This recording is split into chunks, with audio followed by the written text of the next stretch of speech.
Hi friends, welcome to Vennela sweet home. అందరూ ఎలా ఉన్నారండి? ఇవాళ మంచి ప్రోటీన్ గల ఒక బ్రేక్ఫాస్ట్ ప్రిపేర్ చేస్తున్నానండి. ఇది చాలా ఎమ్మీగా ఉంటుంది, చేయడం కూడా చాలా ఈజీ అండి. మనం ఫస్ట్ పెసరపప్పు నానబెట్టి ఉంచుకోవాలి. నేను ఒక 1 అవర్ పాటు పెసరపప్పు నానబెట్టి ఉంచానండి. ఒక 50 గ్రాములు పెసరపప్పు తీసుకున్నాను. శుభ్రంగా కడిగేసుకొని వాటర్ పోసుకొని ఒక గంట సేపు నానబెట్టుకోవాలి. తర్వాత నానిన తర్వాత కూడా మరొకసారి కూడా శుభ్రంగా కడిగేసుకోవాలండి. కడిగేసుకున్న తర్వాత ఇప్పుడు నీళ్ళు వంపేసుకొని దీన్ని ఒక మిక్సీ జార్లోకి తీసుకోవాలి. ఇందులో కారం తగినన్ని పచ్చిమిరపకాయలు యాడ్ చేసుకోవాలి. అలాగే 2 వెల్లుల్లి పొట్టు తీసుకొని వేసుకోవాలి. అలాగే చిన్న అల్లం ముక్క పొట్టు తీసుకొని శుభ్రంగా కడిగి వేసుకోవాలి.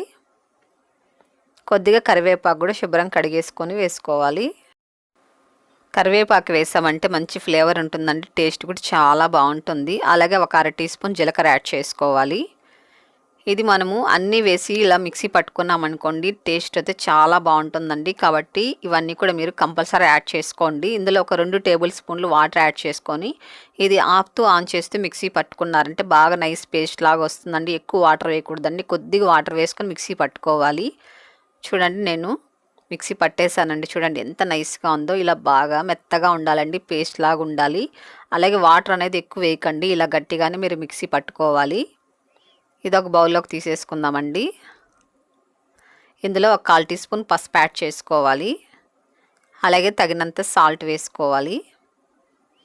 అలాగే సన్న కట్ చేసుకున్న కొత్తిమీర కూడా వేసేసుకొని ఇదంతా స్పూన్తో బాగా మిక్స్ చేసుకోవాలి. మనం వేసిన పసుపు సాల్ట్ అంతా కూడా పిండికి పట్టేలాగా బాగా మిక్స్ చేసుకోవాలి. ఇప్పుడు ఇందులో మనము గోధుమ పిండి యాడ్ చేసుకోవాలండి. నేను 1 కప్పు గోధుమ పిండి తీసుకున్నాను, జల్లించి తీసుకోవాలి. మీరు ఒకవేళ గోధుమ పిండి వద్దు అనుకుంటే మైదా కూడా యాడ్ చేసుకోవచ్చు అండి. మీకు నచ్చితే గోధుమ పిండి వేసుకోవచ్చు, లేకపోతే మైదా కూడా తీసుకోవచ్చు, ఏం ప్రాబ్లం లేదు. ఇదంతా బాగా మిక్స్ చేసుకోవాలి, చపాతీ ముద్దలాగా చేసుకోవాలి. వాటర్ అసలు వేయకండి, మనము ఆల్రెడీ మిక్సీ పట్టాం కదా, వాటర్ కొద్దిగా వేసుకొని, కాబట్టి సరిపోతుందండి. ఒకవేళ వాటర్ సరిపోకపోతే కొద్దిగా వాటర్ చల్లుకొని మిక్స్ చేసుకొని సరిపోతుంది. నాకైతే 1 కప్పు గోధుమ పిండికి కరెక్ట్గా సరిపోయిందండి దీనికి. చూడండి, ఇలా కాస్త గట్టిగానే మిక్స్ చేసుకోవాలండి ఫస్ట్, మీరు మరీ లూజ్గా మిక్స్ చేసుకోకండి. ఇప్పుడు కొద్దిగా ఆయిల్ వేసుకొని ఇదంతా ఒకసారి మిక్స్ చేసుకొని పెట్టుకోవాలి. ఫస్ట్ మీరు గట్టిగానే మిక్స్ చేసుకోవాలండి. ఇప్పుడు మూత పెట్టుకొని 10 నిమిషాల పాటు పక్కన పెట్టేసుకోవాలి. చూడండి, 10 నిమిషాల తర్వాత ఎంత సాఫ్ట్గా అయిపోయిందో. మనం పెసరపప్పుతో చేస్తున్నాం కాబట్టి కాస్త సాఫ్ట్గా అయిపోతుందండి మిక్స్ చేసిన తర్వాత. కాబట్టి మీరు కాస్త గట్టిగానే మిక్స్ చేసి ఉంచుకోండి పిండిని ఫస్ట్. ఇలా చిన్న చిన్న బాల్స్ చేసి పెట్టుకొని ఇప్పుడు చపాతీ పిండి తీసుకొని కాస్త పొడి పిండి చల్లుకొని ఇప్పుడు చపాతీలాగా ఒత్తుకోవాలి. చేయడం అయితే చాలా సింపుల్ అండి, టేస్ట్ అయితే అద్భుతంగా ఉంటుంది. అసలు దీనికి సైడ్ డిష్ కూడా అవసరం లేదండి, అలాగే కూడా తినేసేయచ్చు, చాలా ఎమ్మీగా ఉంటాయి. ఇది మనం పెసరపప్పుతో ప్రిపేర్ చేస్తున్నాం కదండి, హెల్త్ కూడా చాలా చాలా మంచిది. మనం మామూలుగా పూరీకి ఎలా ఒత్తుకుంటామో అలా ప్రిపేర్ చేసుకోవాలండి. ఎక్కువ మందంగా ఉండకూడదు, అలాగని ఎక్కువ పలచగా ఉండకూడదండి. ఇలా చేసుకున్నారంటే బాగా పొంగుతూ వస్తాయండి పూరీలు. కాబట్టి ఇలా మీరు పిండి అనేది చపాతీలాగా ఇలా ఒత్తుకోండి.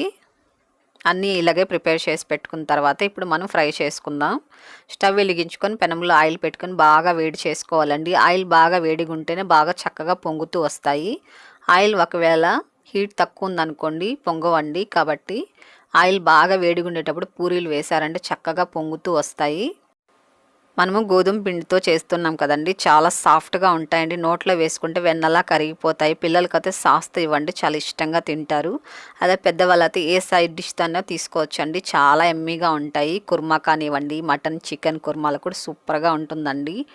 చూసారు కదండి, ఎంతో ఎమ్మీగా మనకు మూంగ్ దాల్ పూరీ రెడీ అయిపోయిందండి. మీరు కూడా ఒకసారి ప్రిపేర్ చేసి అలాగొచ్చి నాకు తప్పకుండా కామెంట్ చేయండి, షేర్ చేయండి, లైక్ చేయండి. ఫస్ట్ టైం కనుక మీరు మన ఛానల్ చూస్తున్నట్లయితే వెంటనే సబ్స్క్రైబ్ చేసుకోండి.